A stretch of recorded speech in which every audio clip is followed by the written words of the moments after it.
بسم اللہ الرحمن الرحیم۔ ابراہیم بن میسرہ نے خبر دی، انہیں عمر بن شرید نے کہا، میں نے سعد بن ابی وقاص رضی اللہ عنہ کے پاس کھڑا تھا کہ مسعور بن مخرمہ رضی اللہ عنہ تشریف لائے اور اپنا ہاتھ میرے شانے پر رکھا۔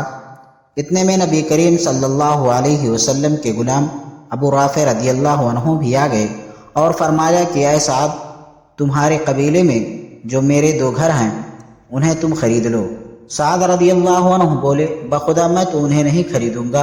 اس پر مسعور رضی اللہ عنہ نے فرمایا کہ جی نہیں، تمہیں خریدنا ہوگا۔ سعد رضی اللہ عنہ نے فرمایا، پھر میں 4000 سے زیادہ نہیں دے سکتا، اور وہ بھی قسط وار۔ ابو رافع رضی اللہ عنہ نے فرمایا کہ مجھے 500 دینار ان کے مل رہے ہیں۔ اگر میں نے رسول اللہ صلی اللہ علیہ وسلم کی زبان سے یہ نہ سنا ہوتا کہ پڑوسی اپنے پڑوس کا زیادہ حقدار ہے، 4000 پر تمہیں ہرگز نہ دیتا، جبکہ مجھے 500 دینار ان کے مل رہے ہیں۔ چنانچہ وہ دونوں گھر ابو رافع رضی اللہ عنہ نے سعد رضی اللہ عنہ کو دے دیے۔ صحیح بخاری حدیث نمبر 2258۔ بسم اللہ الرحمن الرحیم۔